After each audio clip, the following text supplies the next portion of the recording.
Good morning बच्चों। आज हम चावल के बारे में पढ़ेंगे। इससे पहले हम गेहूं और चाय के बारे में पढ़ चुके हैं। जो चावल है वो विश्व की सबसे महत्वपूर्ण खाद्यान्न फसल है और गरीब लोगों के भोजन के साथ साथ यह अमीरों के उदर की पूर्ति भी करता है। उदर पूर्ति मतलब पेट की पूर्ति। जो चावल है ये विश्व की लगभग आधी से जो अधिक जनसंख्या है उसकी खाद्यान्न आपूर्ति करता है। माना जाता है कि चावल की जो खेती है उसका प्रारंभ आज से लगभग 7,000 साल पहले हुआ था। कहाँ हुआ था? ये हुआ था चीन के चांगजियांग डेल्टा में। जो चांगजियांग नदी है वो जो डेल्टा बनाती है वहाँ क्यों हुआ? क्योंकि जो नदियां जो डेल्टा बनाती है वो कैसा होता है? दलदली क्षेत्र होता है। कैसा क्षेत्र होता है? दलदली क्षेत्र होता है। दलदली क्षेत्र होने के कारण वो जलोढ़ मृदा होती है वहाँ पे और वो उपजाऊ भी बहुत होता है। और वहाँ पर जो पानी है वो क्या होता है? हमेशा भरा रहता है। और चावल के लिए सबसे ज्यादा इम्पोर्टेंट है पानी।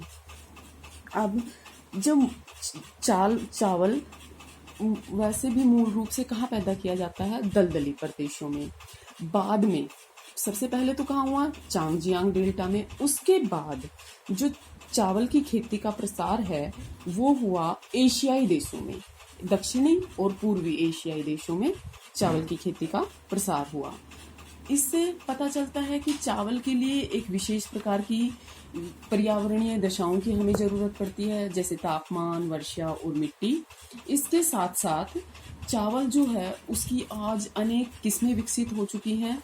लगभग 65,000 किस्में आज चावल की पाई जाती हैं। इसके अलावा चावल जहां पैदा किया जाता है उन खेतों में लगभग 5 मीटर गहरे जहां पानी भरा जा सके उन खेतों में इसको तैयार किया जाता है। अब आता है चावल की उपज की कौन कौन सी दशाएं हैं। उपज की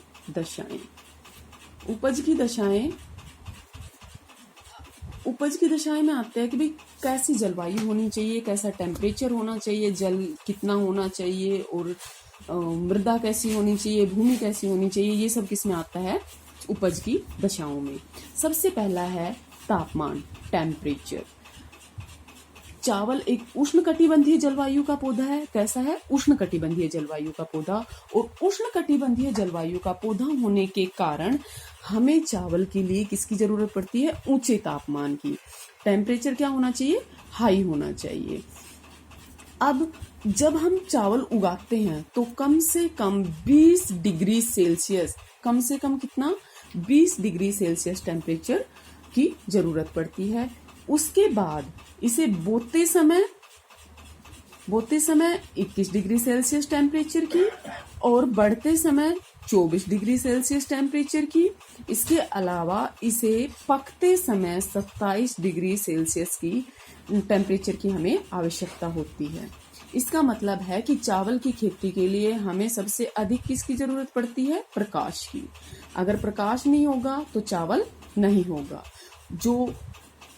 जहां बादल छाए रहते हैं और तेज हवा चलती है वो क्या होते हैं? चावल की खेती के लिए हानिकारक होते हैं। इसके बाद आता है सेकंड पॉइंट हमारा, जल, पानी या वर्षा। वर्षा कितनी होनी चाहिए?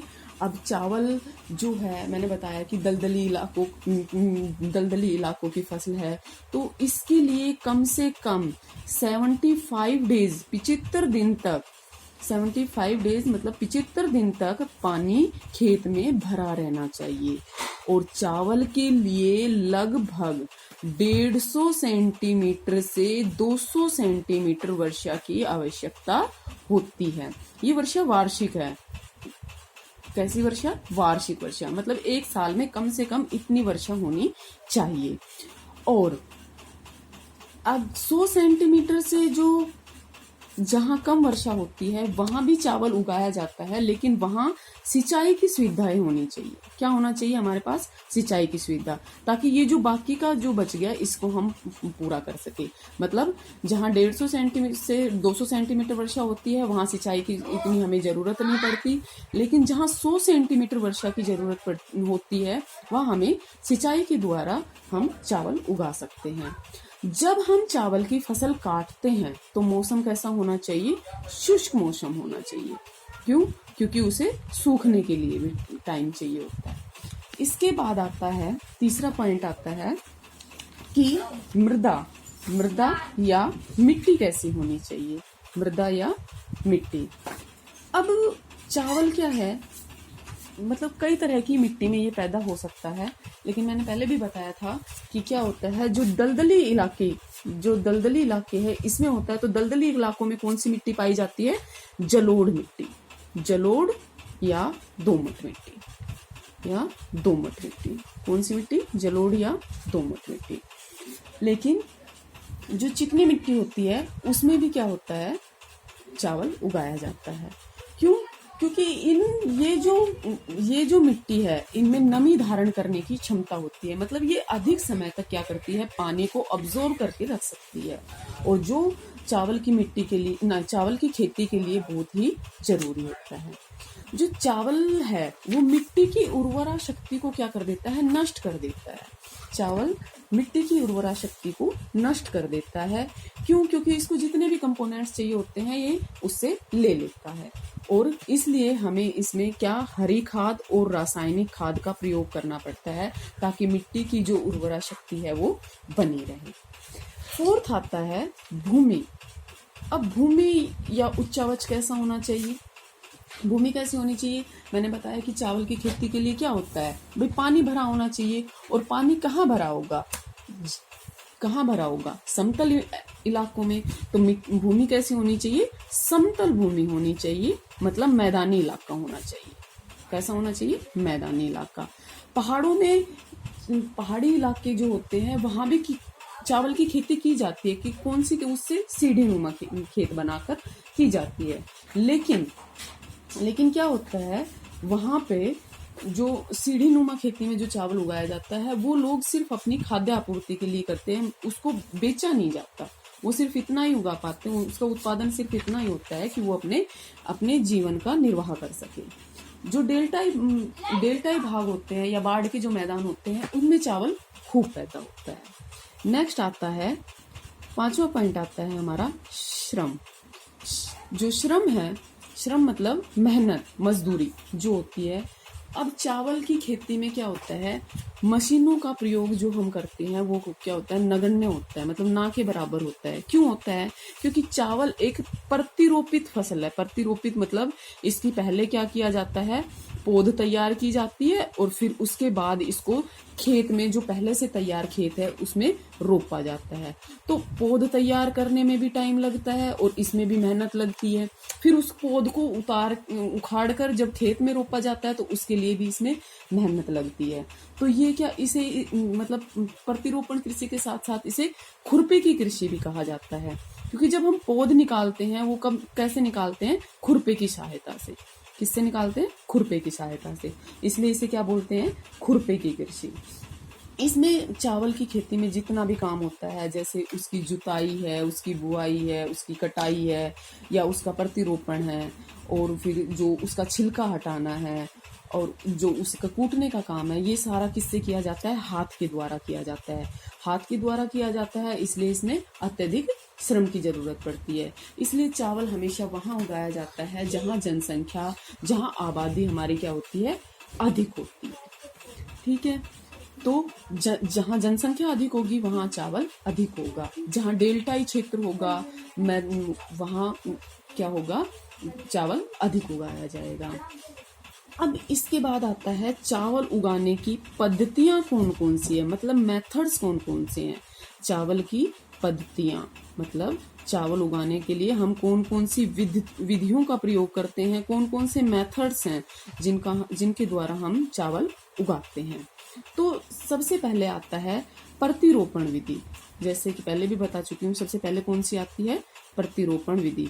प्रतिरोपण विधि क्या होती है, मतलब एक इसमें क्या होता है प्रतिरोपण विधि में, पहले से बीज डाल के एक पौध तैयार की जाती है उसकी, और फिर उसके बाद उसको किसमें उगाया जाता है, खेतों में उगाया जाता है। इस विधि में जब चावल को पहले पौध तैयार की जाती है उसको क्या बोलते हैं, नर्सरी। क्या बोलते हैं, नर्सरी। अब जो नर्सरी तैयार की जाती है उसमें नर्सरी में बीजों को बोकर उसकी पौध तैयार की जाती है, और लगभग 40 दिन तक क्या होता है, लगभग 40 दिन तक ये पौध कहाँ होती है, नर्सरी में रहती है। और नर्सरी में रहने के बाद 15 से 20 सेंटीमीटर तक ऊंचे हो जाते हैं ये पौधे, 15 से 20 सेंटीमीटर तक जब ये ऊंचे हो जाते हैं तो इन्हें हाथ से खुरपे की सहायता से उखाड़ लिया जाता है, और फिर इनके छोटे छोटे बंडल बनाए जाते हैं। देखा होगा आपने, हम और भी फसलें होती हैं जो प्रतिरोपण फसलें होती हैं, जैसे आपके तंबाकू वगैरह है, इनका भी हम क्या करते हैं, पौध तैयार करते हैं और फिर इनको क्या करते हैं, छोटे छोटे बंडल में बांध लेते हैं। क्यों बांध लेते हैं बंडल में, ताकि ये उलझे नहीं, ये टूटे नहीं ये पौध, इसलिए हम इनको क्या कर देते हैं, बंडल में बांध लेते हैं। अब इन बंडल को जो हमने पहले से खेत तैयार कर लिया था कि कितने, मैंने बताया था 75 दिन तक पानी होना चाहिए, तो 40 दिन तक तो ये यहाँ हो गया, और जो 20-25 दिन बचे वो उस खेत में जहाँ हमने चावल की खेती करनी है, जहाँ चावल को लगाना है, उस खेत में हम क्या करते हैं, पानी भरा रहता है, और फिर उस खेत में हम ये जो पौध है ये लगा देते हैं। ठीक है। अब जहाँ ये तो हो गई जहाँ वर्षा होती है, वर्षा की निश्चित होती है, भाई यहाँ 100 से 200 सेंटीमीटर वर्षा होगी उन क्षेत्र की बात। जहाँ वर्षा कम होती है या शुष्क क्षेत्र होते हैं जहाँ वर्षा की निश्चित नहीं है कि भाई इतनी वर्षा होगी, उन क्षेत्रों में क्या किया जाता है, शुष्क नर्सरियां भी तैयार की जाती है। शुष्क नर्सरियां भी तैयार की जाती हैं। उसमें क्या होता है, उनको सिंचाई की सहायता से तैयार कर लिया जाता है, और पर इसमें क्या होता है, 70 दिन के बाद, इसमें तो हमने 40 दिन के बाद प्रतिरोपित कर दिया, लेकिन शुष्क नर्सरी में हम क्या करते हैं, 70 दिन के बाद इनको प्रतिरोपित करते हैं खेत में। और 4 महीने के बाद क्या होता है, आफ्टर 4 मंथ जो हमारी फसल है वो बनकर तैयार हो जाती है। 4 महीने के बाद फसल हमारी तैयार हो जाती है। जो चावल की जो ये प्रतिरोपण विधि है, ये सबसे अधिक प्रचलित विधि है। इस विधि का उपयोग किया जाता है जहाँ मिट्टी उपजाऊ होती है, पर्याप्त जहाँ वर्षा वाले क्षेत्र होते हैं, उन क्षेत्रों में। ये इसमें अधिक मेहनत की भी जरूरत पड़ती है, गहन श्रम वाली कृषि है, इसलिए इससे जो भूमि की उत्पादकता है, प्रति भूमि जो उत्पादकता है वो भी क्या होती है, अधिक होती है। जो दक्षिण पूर्वी एशिया के सभी देश हैं वो चावल की इसी पद्धति का उपयोग करते हैं। अब दक्षिण पश्चिम एशिया में कौन कौन से देश आते हैं, दक्षिण पश्चिम एशिया में आते हैं आपके, जैसे आपका हो गया जापान, चाइना, भारत और इंडोनेशिया। ये जो कंट्री है दक्षिण पश्चिम कंट्री, ये जो कंट्री आपको दिखाई दे रही है, ये प्रशांत महासागर के कहाँ है, पूर्व में है। और अगर हम एशिया कॉन्टिनेंट की बात करें, एशिया महाद्वीप की बात करें, तो ये किस हिस्से में पड़ती है, पश्चिम में, एशिया महाद्वीप के पश्चिम में। तो ये क्या करते हैं, इन इलाकों में ये क्या की जाती है, इसकी खेती की जाती है। एक तो ये यहाँ पर क्या होती है, मॉनसून के द्वारा वर्षा होती है, और मॉनसून क्या है, लगभग निश्चित होती है मॉनसूनी वर्षा की 4 महीने होंगी, जून से सितंबर अक्टूबर तक यहाँ पे वर्षा होती है, और लौटते हुए मॉनसून से भी वर्षा होती है कई क्षेत्रों में। तो इन इलाकों में क्या की जाती है, चावल की कृषि की जाती है। सेकंड आता है हमारा, फर्स्ट मेथड क्या था, प्रतिरोपण विधि। अब इसके बाद हमारा सेकंड क्या आता है, सेकंड है हल चलाकर। सेकंड कौन सी है, हल चलाकर। इस विधि में क्या होता है कि एक व्यक्ति तो हल चलाता है, हल तो आपने देखे होंगे भैया आपके गाँव में, हल चलाता है, और दूसरा व्यक्ति जो हल के साथ साथ एक कीपनुमा आकृति का जो बांस के साथ जो कुंड बना हुआ होता है, उसमें क्या करता रहता है, बीज डालता रहता है। और ये जो हल चलाकर जो कृषि की जाती है, ये कहाँ की जाती है, शुष्क प्रदेशों में। कहाँ की जाती है, शुष्क प्रदेशों में।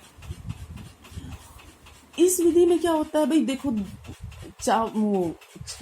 एक व्यक्ति क्या कर रहा है, हल चला रहा है, एक व्यक्ति उसमें वो बीज डाल रहा है, तो दोनों में क्या होता है, टाइम भी ज्यादा लगता है और श्रम भी ज्यादा लगता है, मतलब मेहनत भी ज्यादा लगती है, और इससे क्या होता है, पैदावार कम होती है।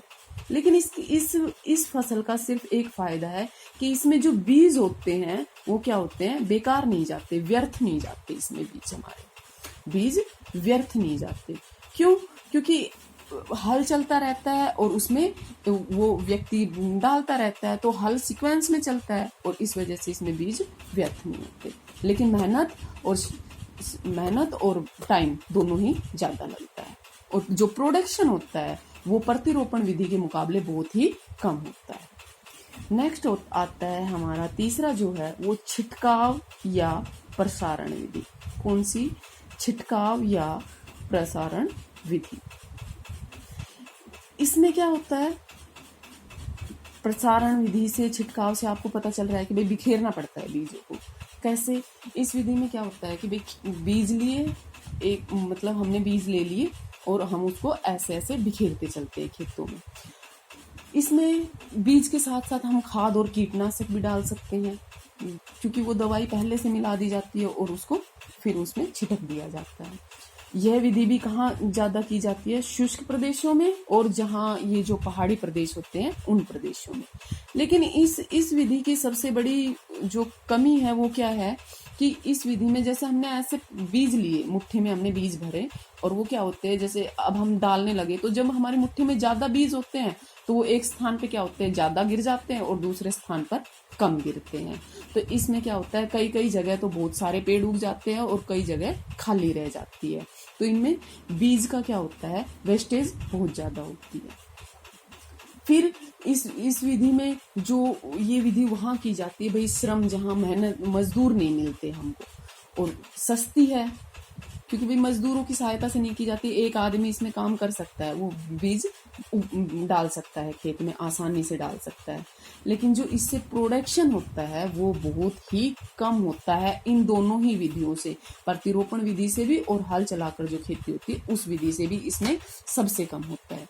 क्यों होता है? क्योंकि इसमें मैंने बताया कि कई जगह तो बीज गिर जाते हैं और कई जगह बीज खाली रह जाता है। इस वजह से इसमें जो उत्पादन है वो बहुत ही कम होता है। लेकिन जो गरीब लोग हैं, जिनका जो अपने खाद्य की आपूर्ति कृषि की सहायता से ही करते हैं, वो क्या करते हैं, इस विधि का प्रयोग करते हैं, जो मजदूरी वगैरह नहीं करवा सकते। और जो पहाड़ी क्षेत्रों में रहते हैं, शुष्क प्रदेशों में रहते हैं, उनकी मजबूरी होती है ये इस विधि के द्वारा उगाना, क्योंकि वहां ना कोई वर्षा की निश्चितता है, ना कोई सिंचाई वाली सुविधा है। तो और पहाड़ी इलाकों में तो क्या होता है, पानी खड़ा ही नहीं रह सकता। तो इस कारण से वो सिर्फ जितना अपने खा सके इतना ही इसकी पूर्ति करते हैं। नेक्स्ट आता है कि चावल के टाइप्स क्या क्या हैं, चावल के कौन कौन सी टाइप्स हैं। तो चावल होता है, एक होता है पहाड़ी चावल। क्या होता है? पहाड़ी चावल। अब नाम से ही पता चल रहा है कि भाई पहाड़ी चावल कैसा होता है। पहाड़ी चावल कौन सा होता है? जो उच्च भूमियों में उगाया जाता है। उच्च भूमि मतलब जो पहाड़ों पर उगाया जाता है वो क्या कहलाता है? पहाड़ी चावल या अपलैंड राइस। अपलैंड मतलब जो ऊपर उठी हुई भूमि होती है उसमें। ये कहाँ कहाँ की जाएगी? सबसे पहले तो पर्वतीय क्षेत्रों में, जहाँ पहाड़ी ढालों पर सीढ़ियों में खेती होती है। दूसरा, इसमें जो सिंचाई होती है वो नहीं की जाती। क्यों? सिंचाई कैसे करेंगे भी पहाड़ों पर? तो ये किस पर निर्भर हो करते हैं? पूरी तरह से वर्षा पर निर्भर रहते हैं। तीसरा, इसको क्या करते हैं, मार्च अप्रैल में बो दिया जाता है और सितंबर अक्टूबर में काट लिया जाता है। फोर्थ, जो पहाड़ी चावल है ये किस लिए किया जाता है? स्थानीय उपभोग के लिए, मतलब सिर्फ अपने अपने लिए, जो छिटकाव या प्रसारण विधि में भी बताया है आपको। उसके बाद जापान में, ये इम्पोर्टेंट है कि कई बार कंपटीशन टेस्ट में पूछ लेते हैं कि जापान में इस फसल को क्या कहते हैं? टा। कौन सी फसल को? पहाड़ी जो फसल होती है, पहाड़ी जो चावल होता है, इसको जापान में बोलते हैं टा। इसके बाद आता है दलदली चावल। सेकंड कौन सा होता है? दलदली चावल या लोलैंड राइस। लोलैंड मतलब निम्न भूमि वाले। अब जो निम्न भूमि वाले क्षेत्र होते हैं, जहाँ नदियों के डेल्टाई क्षेत्र होते हैं, वहाँ जो चावल उगता है उसको क्या बोलते हैं हम? दलदली चावल। ये पहली विशेषता क्या है कि भाई समतल भूमि पर और निम्न भूमियों में पैदा होता है। दूसरा, इस चावल में सिंचाई भी खूब की जाती है और बारिश भी खूब होती है। तीसरा, जून में इस फसल को बोकर कब काट लिया जाता है? अक्टूबर नवंबर में काट लिया जाता है। और जापान में इसको क्या बोलते हैं? हाटा। क्या बोलते हैं? हाटा। ठीक है। और भारत के साथ साथ विश्व का लगभग 75% जो चावल होता है वो इसी प्रकार का होता है, दलदली चावल। ठीक है, भारत में भी और विश्व में भी। ठीक है। अब इसके बाद आता है तीसरा प्रकार है हमारा जापोनिका चावल। जापोनिका चावल, मैंने बताया कि चावल कैसी है? उष्णकटिबंधीय जलवायु का पौधा है, ठंडी इलाकों में ये पैदा नहीं होता, तो जो भूमध्य रेखा है इसके आसपास के इलाकों में ही इसे उगाया जाता है। लेकिन ये जो जापोनिका चावल है ये कहाँ पैदा किया जाता है? शीतोष्ण कटिबंधीय क्षेत्रों में। कहाँ पैदा किया जाता है? शीतोष्ण कटिबंधीय क्षेत्रों में। ये चावल शीतोष्ण कटिबंधीय क्षेत्रों में पैदा किया जाता है, वहां जहां पर सिंचाई की सुविधा उपलब्ध होती है, लेकिन इसका जो उत्पादन होता है वो बहुत कम होता है। क्यों? क्योंकि चावल क्या है? उष्णकटिबंधीय जलवायु का पौधा है, यहाँ कुछ कृत्रिम उपयोग करके इसको उगाया जाता है। और लेकिन ये चावल जो होता है ये सबसे बढ़िया किस्म का चावल होता है। कौन सा? जापोनिका चावल। ठीक है। इसके बाद आता है फोर्थ पे हमारा इंडिका चावल। इंडिका चावल। इंडिका चावल जो है ये उष्ण कटिबंध का चावल है। उष्ण कटिबंध में जितना भी चावल उगता है उसको बोलते हैं हम इंडिका चावल। इंडिका चावल इसके मुकाबले क्या होता है? घटिया किस्म का होता है। आपने देखा होगा, आप बाजार में जाओगे तो आपको चावल के अलग अलग प्राइस मिलेंगे। कोई चावल आपको 40 रुपए में भी मिल जाएगा, 40 रुपए केजी। कोई आपको 120 रुपए केजी भी मिलेगा। अब आप कहोगे इसमें फ़र्क क्या है, और आपको पता भी है कि फ़र्क क्या है। ये चावल क्या होता है? टुकड़े टुकड़े होते हैं इस चावल के। ये जो चावल होता है 40 रुपए किलो वाला चावल, इसमें क्या होता है? छोटे छोटे टुकड़े, मतलब बचा हुआ जो वो होता है। और ये होता है बढ़िया किस्म का जो चावल होता है।